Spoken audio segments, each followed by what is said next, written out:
This is 5 on your side at 5. Focused on you.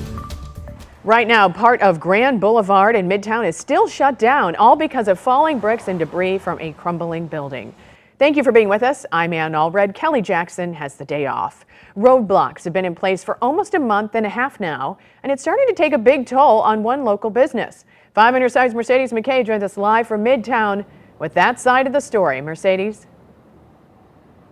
And we've been out here all day, and crews have been working on this building behind me. Obviously, they've wrapped up for the day. But unfortunately, this closure has not only been a headache for drivers, but businesses too. One even having to temporarily close because of it. Now, this all started on July 30th. When debris from the over 100-year-old University Club building fell onto the sidewalk and street. Thankfully, no one was hurt and no cars were hit, but it caused the city to shut down that part of Grand Boulevard, and it's been closed ever since. The closure is between Washington and Samuel Shepherd Drive. Now, that's right between the Fox Theater and Powell Hall.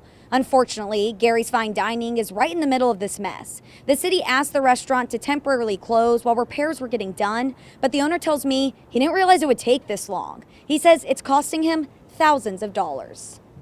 Lots of money. I gave lots of money back from parties, lots of money from workers not getting paid, lots of money for people not coming in, and the city thinks you just can shake it off. And I refuse to do that. I really do.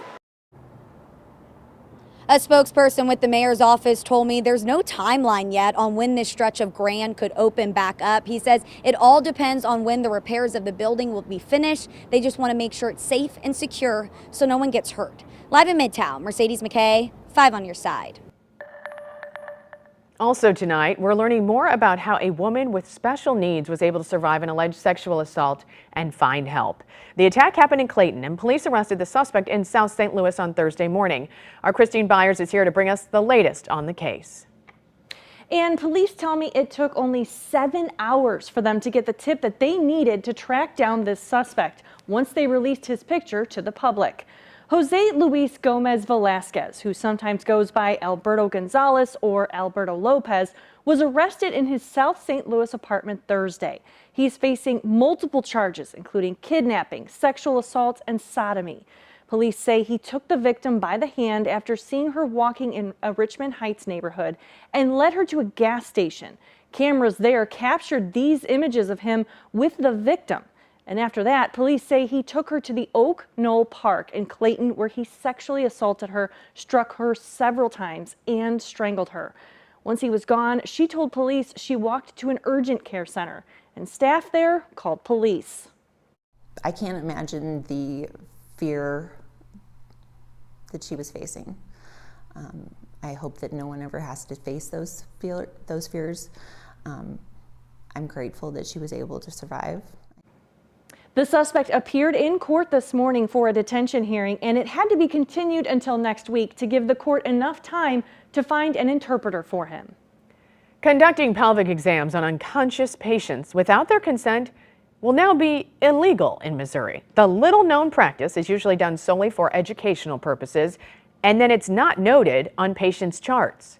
Under the new state law, medical professionals who perform an exam without consent will face disciplinary action from their licensing board. I hope it gives patients a sense of mind when they're going to the healthcare providers. I hope it strengthens trust between providers and patients, but they get to make the decision about what happens to their bodies. The practice has been illegal in Illinois since 2005. Washington University is saying no to federal loans. The university is choosing a no-loan policy for undergrads starting in 2024. 5 on your side's Tracy Hinson spoke to the Vice Provost of Admissions and Financial Aid about this monumental change. Tracy. Monumental is right, especially when tuition is $80,000. That's monumental. And if you can get in, and if you can afford it. And that is the whole point. Washington University wants to make their undergraduate education more obtainable. Only a few hours ago, I got to talk to Rania Turner, the Vice Provost for Admissions and Financial Aid. She said the university wants prospective students to be able to come to WashU and actually study what they are interested in. A lot of students who come from limited and moderate income backgrounds, sometimes they make choices not only about where they're going to go to college, but sometimes about what they want to study based on feeling like they have to make a certain amount of money to pay off their loans. And so this really opens up opportunities for our students. The no loan policy starts in fall 2024. 5 is at the fair tonight. Chief Meteorologist Scott Connell's been spending his Fridays at fairs around our area, and tonight he's live in Crystal City for Twin Cities Days. This is probably the best weather at any fair you've been to, I would think, right? I would agree with that wholeheartedly. Weather is absolutely outstanding here tonight. Blues music here in Crystal City, and it's not just right here where stuff is happening. You have activities all around both Crystal City and Festus, multiple locations. It's been going on all day. They've had events, golf tournament going on tomorrow, pickleball. I mean, there's just a lot going on. We'll find out more about that in a few minutes. Let's talk some weather now. Since we're in Jefferson County, why don't we take a look at our weather camera looking at Arnold right now, and you can see it looks like the clouds are finally beginning to break up a little bit. Temperatures really comfortable, mid to upper 70s for us around St. Louis this afternoon, and the humidity remains low. Now, at times, those clouds were a little bit thicker today, and there was even a sprinkle or two, but not much from the cloud cover. And what we see on that radar screen right now is not rain. Most of that is bugs and such. Biological stuff, all right? So the comfortable days are going to continue, which will take us through the conclusion of Twin City Days. Plenty of sunshine this weekend. The next rain chance doesn't come in until late Monday and into Tuesday. We'll talk more about those shower opportunities coming up in just a few minutes, and we'll also be taking a look and talking about all the events going on in the next 24 to 36 hours. A special grand jury investigating Donald Trump's alleged efforts to overturn the 2020 presidential election in Georgia recommended indictments against many more people. We've got those details coming up.